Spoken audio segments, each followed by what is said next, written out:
Well, welcome to our earnings call, celebrating one of the truly iconic performances in the history of corporate performance or technology. Just to underscore some of the numbers that Glazer read in a kind of dry form, which is very hard to do. This company grew 93% in the U.S. We had an aggregate growth of 70. Yes, that's a 70 handle. We have a rule of 127, and we are guiding to 61% growth this year. Now, those results would be stellar, unusual, and sublime for a company that was in a much earlier stage of its development.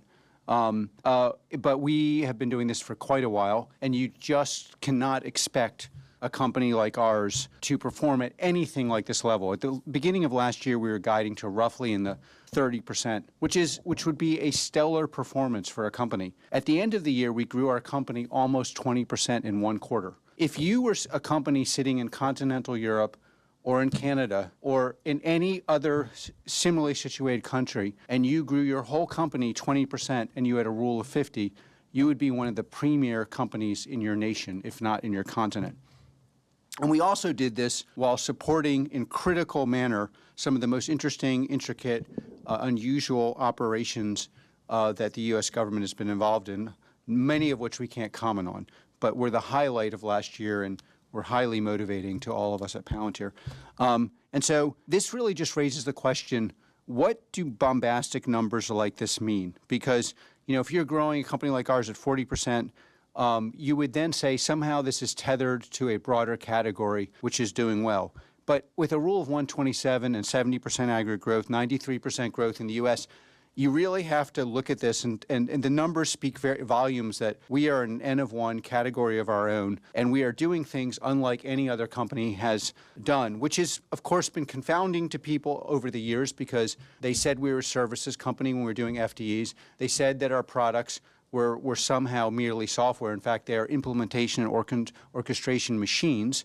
And no one thought we'd be able to generate this kind of revenue while having an anemic and declining sales force. And this obviously has import for the world. And what does it mean for the world? Well, it means that, first of all, that the way in which we view value is obviously no longer relevant, that the bottom of the stack somehow is where the value is lessened, and the top of the stack where we impregnate the world with AI, with ontology and FDE, and tribal knowledge as represented at this table, is actually where the value is created. And that value is so large and so disproportionate that you can create a company that seemingly is exploding in terms of growth and quality of growth. It also means the riff we've been saying for years, that it's chips and ontology, meaning investing purely in commodity products, LLMs that are not orchestrated. Of course, it not only ruins the unit economics of your business, but it also provides the market with a very distorted view of what value creation would mean. Because obviously, if you're making revenue with no way of making profit because the cost of it is so high, that's not valuable. And obviously, if you're producing something that is the same thing everyone else is producing, it's obviously of de minimis or no value. So we've inverted the stack. We've proven that the investment in what we've done with small numbers can have disproportional impact both on top and bottom line. And we've also seen, unfortunately, that there's a real hesitance to adopt these kind of products in the West outside of America.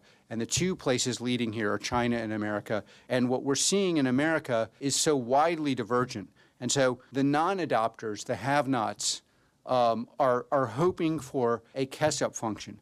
But these numbers are a breakout function. With these numbers, you have broken through to a new category. It is not the category. The basket of category of AI is actually meaningless. It's the basket of category of performant value creation with the tools we have at hand, of which AI is crucial. And to believe you can go and build companies without this is supremely dangerous. And we're going to see over the next year companies that adopt things that actually work. We know ontology, FDE, orchestration is explosive and revolutionary. And obviously companies cannot be expected to perform at this level. Businesses truly historic. But how do you even perform at half this level is going to be a real question for tech companies and a real question for countries. Can we produce companies that are producing what we produce in a quarter in a year?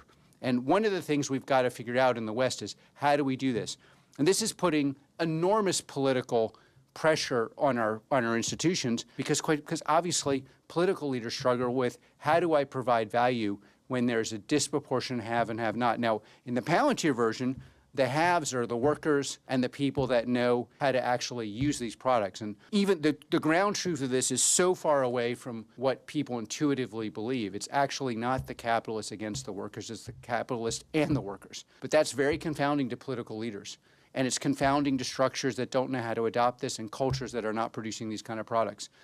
Last not least, these numbers are extraordinary because they're fully organic. They're not just organic because we don't do acquisitions. We don't do acquisitions because we are a thick, dense culture, which means you'd have to fit in. And we have the perfect excuse now of not being able to do them because no one has numbers like this and they would reduce our numbers to do acquisitions. But they're also fully organic in the sense that we have no intertwined economics. Palantir has direct relationships with our clients in defense, intel, and commercial clients. We are not co-investing. We are not investing in commodity products. The numbers are pure. The purity of the Palantir enterprise and the courage of the enterprise. And we have lots of debates internally about what we should do, how we should do it, but from the beginning, we have stuck to our very strong values of expanding what we believe is the noble side of the West, which means being lethal on the front end, meaning outside against adversaries if necessary. Hopefully adversaries do not want to mess with us. And on the inside, meaning domestic institutions, intelligence institutions, essentially taking an incatenation of the Fourth Amendment, which is completely represented by our pipelining, foundry, and impregnating institutions with it so that every institution that uses our product is doing it within conformity of the law and the ethics of America and hopefully a logical extension of those around the world. Thank you.